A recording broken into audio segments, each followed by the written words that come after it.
Avec un autre. Bon, alors bonjour tout le monde. Bonjour. Bien content de vous voir ce matin avec nous cet après-midi. Alors, comme je disais tout à l'heure, le titre du message, c'est « Sous la mission du bon berger ». Et je veux juste faire un récapitulatif de ce qu'on a appris dans les dernières semaines. On a appris, nous avons parlé de la seigneurie de Jésus, et comme toute autorité lui avait été soumise. Toute autorité était sous ses pieds. On a vu ça dans 1 Corinthiens 15, 27 et 28. Dieu a en effet tout mis sous ses pieds. Après ça, nous avons parlé du besoin de se soumettre à lui. Et nous avons discuté un peu de comment y arriver et combien c'est à notre avantage de se soumettre au Seigneur.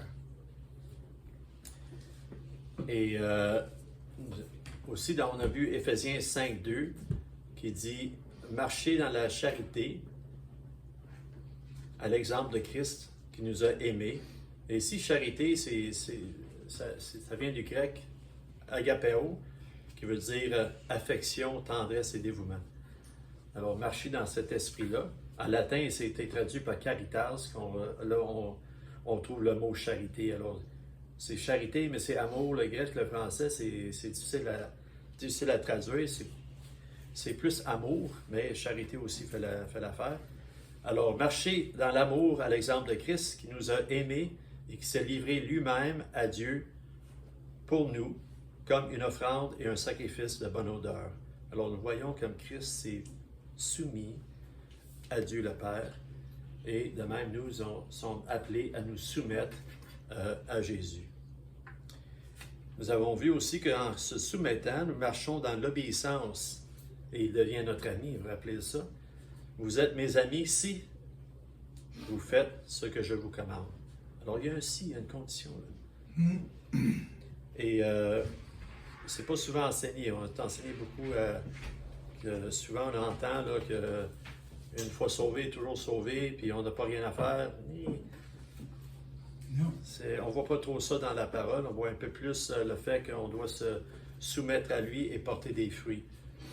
On a aussi vu que le Seigneur nous émonde, hein? Il nous taille la vigne, puis on est attaché au cep, alors on demeure en lui, et le Seigneur nous émonde pour qu'on puisse porter plus de fruits. Alors il ne nous émonde pas pour nous tasser ou nous détruire, mais il nous émonde qu'on puisse porter encore plus de fruits. Alors, dans cet esprit-là, je vais vous lire maintenant Éphésiens 1. On va essayer de passer à travers tout le chapitre, mais j'ai des Éphésiens, j'ai aussi quelque chose en Romains. Mais on va commencer Éphésiens chapitre 1, 3 à 6. Béni soit Dieu le Père, notre Seigneur Jésus-Christ, qui nous a bénis de toutes sortes de bénédictions spirituelles dans les lieux célestes. Vous voyez que ça, il parle dans le passé, hein, c'est déjà fait. Déjà, dans les lieux célestes, il y a des bénédictions qui nous attendent.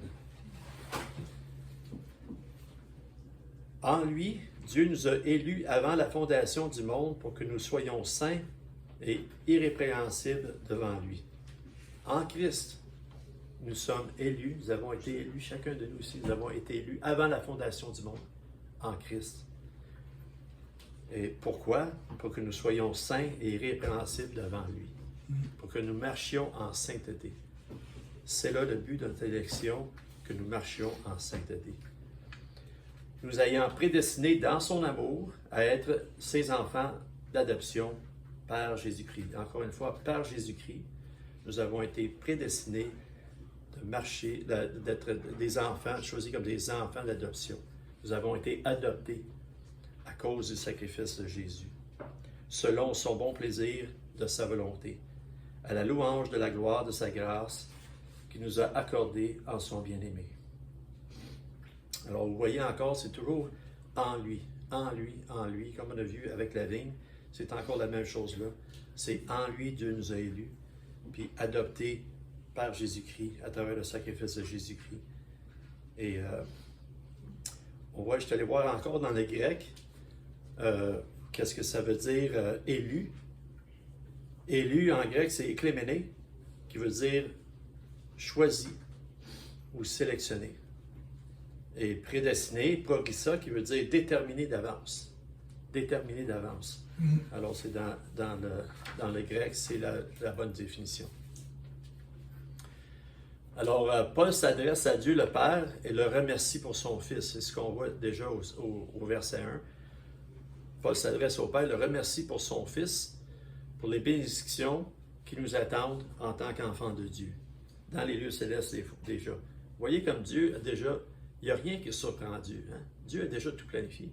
Déjà, avant la fondation du monde, il nous avait déjà prédestiné, il avait déjà prédestiné son Fils à venir comme un sauveur. Amen. Amen. Il n'y a pas de plan B avec le Seigneur. Hein? Le Seigneur, il connaît les choses d'avance. Il connaît tout d'avance. Alors déjà, c'était déjà planifié que son Fils viendrait en tant que sauveur. OK? Et par Christ, le Père nous a élus pour être sans reproche devant lui. À cause du Christ, à cause qu'on a vu tout à l'heure, comme quoi on est appelé à marcher dans la nouveauté de vie, en sainteté, bien, c'est pour nous puisqu'on puisse se présenter sans reproche devant notre Dieu. Et en Christ, sa gloire et sa grâce est nôtre, et le salut nous est accordé en Christ. Alors tout ça a tout été préparé avant la fondation du monde. Vous voyez comme rien ne dépasse Dieu. Rien ne le dépasse. Il est toujours en avant, il y a toujours le plan déjà tout fait. Puis on le glorifie pour ce magnifique plan. Parce que, et il faut le glorifier, il faut vraiment aussi le remercier parce que c'était pas comme ça avant Jésus. Hein? Avant Jésus, le Sauveur n'était pas là encore. Maintenant, on a un Sauveur. Puis on est né, je dirais, on est né dans une bonne époque. Hein? On est privilégiés. On est très privilégiés, oui. Et puis, alors, si on regarde ça, c'est que sans Christ, il n'y a ni élu, ni prédestiné. Hein? C'est à cause du Christ. C'est à cause du Christ qu'il y a des élus et des prédestinés, parce que on voit que, dans la parole de Dieu, on voit que Dieu a choisi des hommes. Il a choisi comme Moïse pour sortir le peuple d'Égypte. Puis il a choisi cette génération-là pour rentrer dans la terre promise. Mais Moïse n'est pas rentré dans la terre promise. Et le peuple n'est pas rentré, cette génération-là n'est pas rentrée dans la terre promise. C'est la prochaine génération qui est rentrée. Alors ce qui arrive, c'est que le libre arbitre est encore là. On doit encore choisir. On peut encore choisir. Et ces gens, c'est dans le désert, ce qui est arrivé, c'est la rébellion du peuple juif.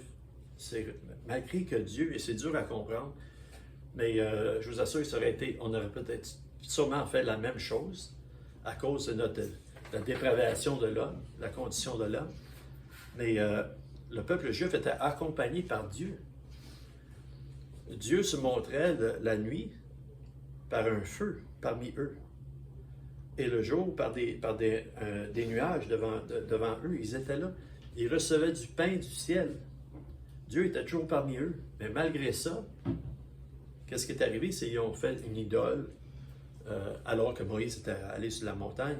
Ils ont fait des idoles. Et puis, alors, c'est un peuple qui se rebellait constamment contre Dieu, malgré que Dieu était parmi eux. Alors, on voit qu'ils avaient cruellement besoin d'un sauveur, comme nous avons cruellement besoin d'un sauveur. Alors,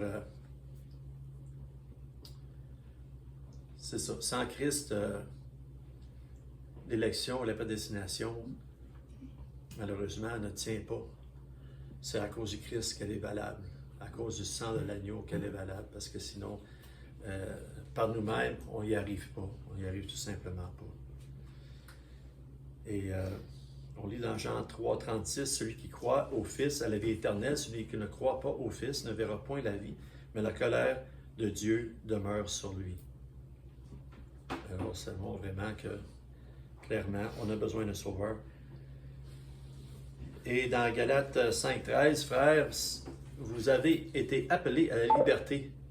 Seulement, ne faites pas de cette liberté un prétexte de vivre selon la chair, mais rendez-vous par amour serviteurs les uns des autres. Amen. Alors, ne faites pas un prétexte de cette liberté qu'on a, d'être capable de choisir, avoir le libre arbitre. Ne faites pas de cette liberté pour vous éloigner du Seigneur, parce que c'est ce que l'homme naturellement fait. Il s'éloigne de Dieu. C'est Dieu qui le ramène constamment, qui va le chercher et qui le ramène. Et puis on voit ça dans Romains 10, 20 qui dit, selon ce qu'il est écrit, il n'y a point de juste, pas même un seul. Nul n'est intelligent. Voyez, c'est réel. Nul n'est intelligent, nul ne cherche Dieu. Tous sont égarés, tous sont pervertis. Il n'y a aucun qui fasse le bien, pas même un seul. Leur gosier est un sépulcre ouvert. Ils se servent de leur langue pour tromper. Ils ont sous leurs lèvres un venin d'aspic. Leur bouche est pleine de malédiction et d'amertume. Ils ont les pieds légers pour répandre le sang. La destruction et le malheur sont sur leur route. Ils ne connaissent pas le chemin de la paix. La crainte de Dieu n'est pas devant leurs yeux. Or, nous savons tout ce que dit la loi et ce que dit à ceux qui sont sous la loi, afin que toute bouche soit fermée et que tout le monde soit reconnu coupable devant Dieu. Car nul sera justifié devant lui par les œuvres de la loi, puisque c'est par la loi que nous connaissons, que nous venons à la connaissance du péché. La loi a été établie pour nous montrer qu'on est pécheurs, qu'on a besoin d'un sauveur. Et puis, c'est ça le but de la loi. Pas dire qu'on ne doit pas suivre la loi et essayer de respecter la loi, même si on est sous la grâce, la loi nous donne quand même une ligne de conduite. Mais c'est pas elle qui sauve, elle est plutôt là pour nous montrer qu'on a besoin d'un sauveur. Comme je dis souvent, moi j'ai de la misère à passer à travers le premier commandement qui dit « Aime ton Dieu de tout ton cœur, de tout ton être, de toute ta pensée. » Parce qu'on a des choses qu'on aime dans notre vie. Hein? Puis ça me fait penser à celui que le Seigneur a demandé, il dit, est-ce que c'est Zachée? Le jeune homme riche, et Jésus a dit, viens, suis-moi. Il a dit comme Gilbert, il disait, il te manque une chose, viens, suis-moi. Jésus avait mis son doigt dessus. Il aimait son argent, il aimait sa possession plus que Dieu. Il avait failli, parce que nul ne peut accomplir la loi, si ce n'est que Jésus-Christ qui l'a accompli. Et c'est pour ça qu'on ne peut pas accomplir la loi. On peut s'efforcer d'essayer d'accomplir la loi, on n'y arrive pas. C'est pour ça qu'on a cruellement besoin d'un sauveur.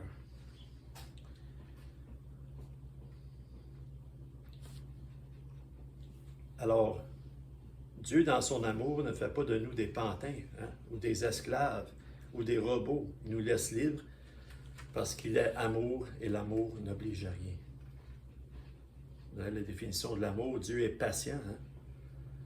C'est l'amour est patient, mais Dieu est amour. Alors Dieu est patient. Dieu est plein de bonté, plein de charité. Il n'est point envieux. Il ne se vante point, il ne s'enfle point d'orgueil. Il ne fait rien de malhonnête. Il ne cherche point son intérêt. Il ne s'irrite point, il ne soupçonne point le mal. Il ne se réjouit point de l'injustice, mais il se réjouit de la vérité. Il excuse tout, il croit tout, il espère tout, il supporte tout. Amen. Ça, c'est notre Dieu. Dieu est amour. Alors, on peut prendre ça, 1 Corinthiens 13, 4 à 7, qui définit l'amour.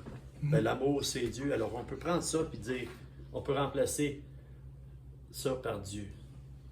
Parce que Dieu est comme ça. Dieu est tellement patient. Quand je vois sa patience envers moi, toutes ces années où j'étais rebelle, il a été patient. Il a été patient. Il est patient avec chacun de nous. Et on ne peut jamais être trop loin de Dieu. Vous savez? Parce que Dieu espère tout. L'amour espère tout. Il espère notre conversion. Bien qu'il a des élus et des prédestinés, il veut que tous les hommes soient sauvés. Et c'est là notre participation dans la gloire, dans cette gloire-là de Dieu, c'est de participer à parler de l'Évangile, à inviter des gens à venir écouter la parole. Pourquoi? Parce que c'est la prédication de la croix qui sauve. Longtemps, on a été dans une œuvre, nous, où on faisait du bien aux gens. Et c'est bien de faire du bien aux gens, mais il y a autre chose. Parce que faire du bien aux gens, ça ne leur apporte pas le salut. Amen. C'est la prédication de la croix qui sauve. Amen. Amen. Alors, c'est important que les gens entendent ce qui vient de Dieu pour qu'ils puissent reconnaître que oui, en effet, il y a un Dieu. Je vous encourage à le faire de toute façon que c'est possible, que ça soit... Vous savez, on a aujourd'hui les réseaux sociaux qui sont partout. Est-ce que vous servez... C'est pas réellement une question, mais parce que j'ai passé à travers cela. Je me sers de quoi? Cette page Facebook-là, je m'en sers comment? Est-ce que je m'en sers pour glorifier Dieu? Bien, c'est une façon qu'on peut le faire. On peut inviter des gens. On a des pamphlets, on peut passer des pamphlets, donner des pamphlets. Il y a plein de choses. Quand on parle de fruits de l'esprit, ne cherchez pas les fruits de la récolte. Semez. Parce que la récolte appartient à Dieu seul. OK? Fait que des fois, on essaie de mesurer nos actions par les fruits que ça porte. Mais les fruits, c'est nous qui les portons. Et partager l'Évangile, c'est un fruit de l'Esprit. Alors, réjouissez-vous des fruits que l'on porte. N'attendez pas les fruits de la récolte, parce que des fois, ça prend du temps. Rappelez-vous, Dieu est patient. Dieu a agi dans ma vie, ça a pris longtemps avant que je vienne au service. Ça prend à peu près 20 ans, imaginez-vous. Hein? 20 ans. C'est comme 20 ans dans le désert, mais j'avais 40 ans que je me suis converti. Fait que Dieu a été patient. Il faut être patient aussi avec les gens. Alors, semons, invitons, partageons l'Évangile. C'est une façon qu'on puisse porter des beaux fruits pour lui. Et si on veut continuer dans Éphésiens, au verset 7, on voit que le Christ nous a rachetés. En lui, nous avons la rédemption par son sang, la rémission des péchés, selon la richesse de sa grâce, que Dieu a répandu abondamment sur nous par toutes sortes de sagesse et d'intelligence, nous faisant connaître le mystère de sa volonté, selon le bienveillant dessein qu'il avait formé en lui-même. Vous voyez, tout est déjà planifié. Pour mettre en exécution, lorsque le temps sera accompli, de réunir toutes choses en Christ, celles qui sont dans les cieux et celles qui sont sur la terre. En lui, nous sommes aussi devenus héritiers, ayant été prédestinés, suivant la résolution de celui qui opère toutes choses, d'après le conseil de sa volonté, afin que nous servions à la louange de sa gloire, nous qui d'avance avons espéré en Christ. Alors, encore une fois, on parle ici de prédestinés, mais aussi d'être devenus des héritiers. Déjà, nous sommes des héritiers du grand trône. Alors, tout ce qui appartient à Dieu nous appartient aussi. On peut déjà se réjouir de ça. Alors, ne soyons pas avares. Hein? Ne soyons pas avares. Partageons ce que nous avons. Vous savez, une chose qui est le plus précieux, c'est notre temps. Alors, partagez notre temps pour la gloire du Seigneur. C'est quelque chose à laquelle nous devons aspirer. L'hospitalité, c'en est une autre. Il y a plein de choses comme ça. Nous voyons aussi que nous sommes scellés du Saint-Esprit. En lui, vous aussi, après avoir entendu la parole de la vérité, l'évangile de votre salut, en lui, vous avez cru et vous avez été scellés du Saint-Esprit qui avait été promis. Vous voyez ici comme on parle toujours au passé, vous avez été scellés, vous avez été, c'est déjà fait. Nous avons été scellés du Saint-Esprit pour notre salut. Alors, toute la gloire soit rendue à Dieu pour ça. Et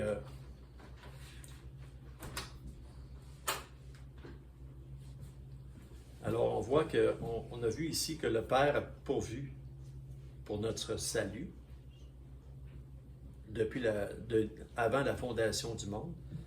On a vu que le Fils nous a rachetés et on a vu qu'on a été scellés du Saint-Esprit. Alors les trois personnes de la Trinité unies dans un seul ouvrage qui est notre salut. C'est l'ouvrage de notre salut. Alors,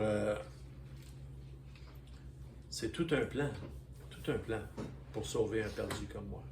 hein, pour sauver des perdus comme nous l'étions auparavant. Puis maintenant, nous avons le choix, et c'est là le titre du message, nous avons le choix de se placer sous sa mission. Parce qu'on voit que dans le grec, je suis allé plusieurs fois dans le grec, j'ai trouvé ça un bel exercice à faire. Puis là, j'ai perdu le mot, mais c'est pas grave. Mais sous la mission, ça veut dire soumission, en fait, dans le grec, c'est se placer sous la mission. C'est un acte volontaire. C'est pas de mettre en soumission quelqu'un. C'est de placer sous la mission. Alors, c'est ce que le Seigneur nous appelle à faire, de se placer volontairement sous sa mission. Puis pourquoi? Ah, je lis le mot ici, ça, c'est hypotasso, du grec. Puis dans ce contexte-là, c'est utilisé de cette façon-là, de volontairement se donner, de coopérer, d'assumer des responsabilités et de porter une charge. Alors, avec la soumission, il y a des choses qui viennent, des devoirs qui viennent, des choses qu'on est appelé à faire. Et c'est un peu comme on parlait, on discutait tantôt à la réunion, les fruits de l'esprit, on a tous des fruits. Mais en soumission, partageons ces fruits-là pour la gloire du Seigneur. Alors, on peut se placer, bien entendu, se mettre dans la soumission, c'est se placer sous l'autorité. Hein? Et on a vu de se placer sous l'autorité de la Seigneurie de Jésus. Alors, c'est ça, se placer sous l'autorité. Des fois, on se place sous l'autorité par la crainte. Hein? Des fois, on se place sous l'autorité par la sagesse. Moi, quand je mets ma ceinture en voiture, je la mets à la fois à la crainte de pogner un ticket, mais je ne pense pas souvent à ça, mais je pense aussi à me protéger, hein, pour ma protection. Alors, c'est la sagesse versus la crainte. Mais la crainte est aussi nécessaire, parce qu'on sait qu'on a un Dieu juste. On a un Dieu bon, un Dieu juste. Et un Dieu juste, c'est comme un juste juge. Hein? Le juste juge, il va condamner le méchant, puis il va laisser partir le bon. Voyez-vous? Fait qu'on a quand même un Dieu qui est quand même un juge. Alors, c'est pour ça qu'on doit quand même, il y a un petit mélange là, de crainte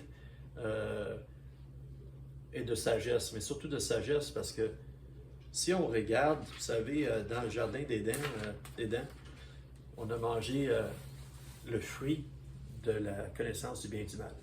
Okay? Puis Satan nous avait dit que si vous mangez ça, vous serez comme des dieux. Est-ce que ça a aidé l'homme qui a la connaissance du bien et du mal? Non.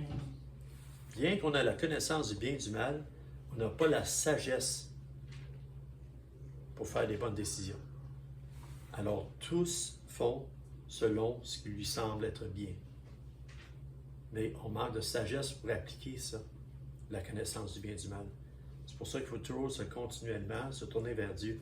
Alors Satan nous a menti en nous disant qu'on serait comme des dieux si on aurait la connaissance du bien et du mal, parce qu'on l'a, mais on ne sait pas quoi faire avec. Ou on s'en sert uniquement pour nous faire du bien, mais on oublie de faire du bien aux autres. Hein? Comme Galates 6:10, faites du bien à tous, surtout aux frères et sœurs dans la foi. Alors on voit que l'homme a cruellement besoin de sagesse aussi. Et ça me manquait quelque chose ici. Galates 6. Galates 6:10. Galates 6:10, faites du bien à tous, surtout aux frères et sœurs dans la foi. C'est un verset que j'ai retenu depuis plusieurs années, qui est assez intéressant de ne pas oublier nos frères et sœurs dans la foi. Souvent, on peut les oublier, alors on va faire attention justement de les mettre en priorité. Alors, en fait, vous savez, avec la soumission, se placer sur la mission, c'est intéressant parce que c'est comme vouloir jouer sur l'équipe gagnante. Hein? Rappelez-vous, quand vous étiez jeune, on choisit les joueurs, puis souvent vous attendez là, puis il en reste presque plus. On va être choisi, tu sais, puis je veux être sur son équipe, puis on voulait être choisi sur l'équipe gagnante. Bien, nous avons été choisis dans l'équipe gagnante. Nous avons été choisis. Maintenant, allons-nous tenir ferme et y rester? Parce que vous savez, dans une équipe gagnante, on peut avoir beaucoup de talent. Mais si on ne suit pas le plan de match, ça ne va pas bien. On va être écarté, on va jouer sur le banc. Alors, le Seigneur ne veut pas qu'on joue sur le banc, il veut qu'on joue dans l'équipe, qu'on porte du fruit pour lui, puis qu'on participe à sa gloire. Alors, vous savez, dans les équipes, il y a des systèmes de jeu. Hein? Il faut suivre le système de jeu. Mais c'est ça, se mettre sur la soumission, c'est suivre le plan de match, suivre le système de jeu pour porter du fruit, pour que l'équipe gagne. Bien, c'est sûr qu'on va gagner parce que c'est Jésus qui est à la tête, mais il faut quand même se ranger sous sa mission pour bien porter des fruits pour lui, puis être glorifié à travers le corps de Christ. C'est pour ça que chacun autour de cette table est tellement important, parce qu'on a tellement des choses différentes à apporter au corps de Christ, puis on est tous dans la même équipe, tous unis dans une même direction pour glorifier notre Dieu. Alors Dieu nous appelle à jouer dans son équipe. Ça vous tente-tu? Amen. Ouais, c'est pas vrai. Moi, je veux être sur l'équipe gagnante et je veux rester en Christ et demeurer en lui. Et sans lui, on ne peut pas gagner. On n'est rien. Sans lui, nous ne pouvons gagner. Sans Christ, point de salut. Hein? Dans Acte 4.12, ça nous dit ça. Sans Christ, il n'y a pas de salut. Alors, c'est vraiment en Christ. Encore demeurer en Christ toujours. Et si tu veux rester dans l'équipe, ben, mets-toi sous la mission de Christ et on va porter du fruit. Alors, ce que je veux faire passer comme message ici, c'est que Christ n'est pas un bourreau. Je sais que je l'ai dit plusieurs fois, mais c'est ça. Il n'est pas un bourreau. Il veut juste qu'on participe à sa gloire, puis qu'on se soumet librement, tu sais, parce qu'on veut être sur son équipe, parce qu'on veut gagner. On veut gagner la course, comme Paul disait. Tu sais, je veux gagner la course. Je veux arriver au bout pour la gloire de Dieu. Alors, éliminons cette rébellion que nous avons en nous, parce que, vous savez, il y a l'opposé de la soumission, c'est la rébellion. Alors, quand on ne se soumet pas à Christ, on est en rébellion contre Christ. C'est fort quand même. En rébellion contre Christ. Quand on n'écoute pas ce qu'il nous dit. Parce qu'il ne fait pas. Il le fait pour nous. Il veut qu'on soit bien. Il veut qu'on participe à sa gloire. Il veut qu'on arrive en haut, devant son grand trône, puis qu'on soit avec lui pour l'éternité. C'est pour nous que tout ça est fait. Son plan, c'est pour nous. C'est pour nous son plan. Alors, c'est un peu ça que j'avais apporté aujourd'hui, que la soumission. Vous savez, le Seigneur, il dit, mon joug est doux et léger. Il est doux et léger. En Matthieu. La soumission n'est pas quelque chose qui est lourd à porter. C'est pas lourd à porter. C'est parce que on a été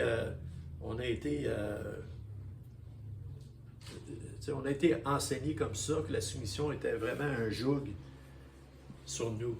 Mais c'est pas ça. C'est pas un joug. C'est léger. C'est juste, on veut participer et être dans l'équipe gagnante. L'équipe gagnante, ben, c'est l'équipe de Christ. Alors, on s'encourage mutuellement à faire ça. Puis, peu importe où est-ce qu'on est présentement dans notre vie, qu'on n'ait pas encore donné notre vie au Seigneur, on n'est pas trop loin pour le faire. Christ va nous prendre. Et puis, quelqu'un qui s'est éloigné du Seigneur, c'est pareil. On n'est pas jamais trop loin de Christ. Christ va nous reprendre. Toujours. Je me rappelle, moi, quand j'ai erré, je suis allé dans le lieu de la repentance. Et si quelqu'un cherche Christ, qu'il aille dans le lieu de la repentance, parce que c'est là que Christ l'attend. C'est là que Dieu nous attend dans le lieu de la repentance. Et c'est de là qu'il nous restaure, qu'il nous apporte confort et nous restaure en toutes choses. Alors,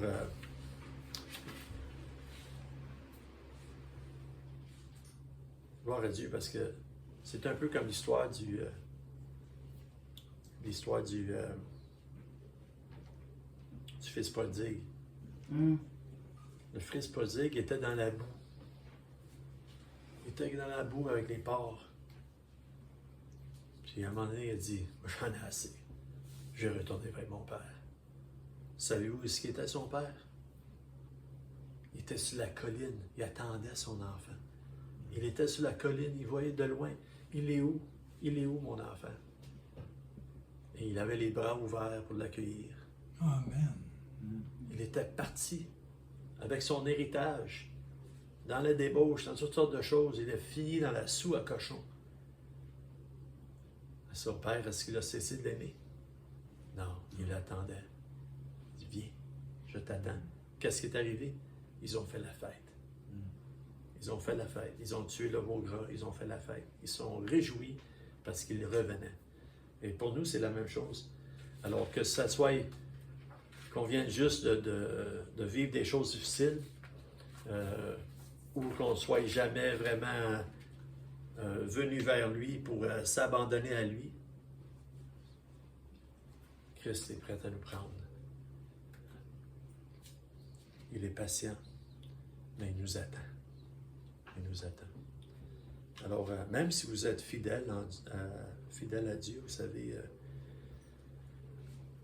on peut toujours en donner plus. Mais une chose qu'on ne peut pas faire, on ne peut pas en donner plus que Dieu va nous en donner. Ça, Dieu nous en donne toujours plus qu'on est capable d'en donner. Autant qu'on peut se donner pour le Christ, lui s'est donné encore plus pour nous. Et il va continuer à se donner pour nous, constamment. On ne peut pas le dépasser. On ne peut pas le dépasser. Alors, je veux juste rendre gloire à Dieu ce matin qu'on n'a pas un Dieu qui est dépassé par les événements. On n'a pas un Dieu qui est en réaction. On a un Dieu qui a tout planifié d'avance par sa sagesse. Même pas la sagesse de Salomon aurait pu sauver l'homme. On dit que Salomon était un des hommes les plus sages. Mais vous savez, Salomon, il a tout essayé pour finalement réaliser que tout était vanité. Amen. L'homme n'a pas la sagesse pour s'en sortir. Il doit constamment se tourner à Jésus, se tourner à Dieu le Père pour y arriver. Alors, prions. Oui, Seigneur, je te remercie, Seigneur, pour ta parole, Seigneur. Merci parce qu'elle est pleine de richesses et pleine de vérité. Elle est là pour nous enseigner, pour nous édifier, Seigneur, pour nous amener à porter du fruit. Et Seigneur, on te loue, Seigneur, parce que comme on dit, on te loue parce que tu as tout planifié. Rien ne te dépasse. Tu es le seul grand Dieu, Seigneur, et c'est à toi qu'on s'attend, Seigneur. Et Seigneur, on se tient devant toi, Seigneur. On te demande, Seigneur, de nous élever encore plus, de nous rapprocher encore plus, qu'on devienne de plus en plus intime avec toi, Seigneur. Et nous apporter, nous mettre sous ta mission.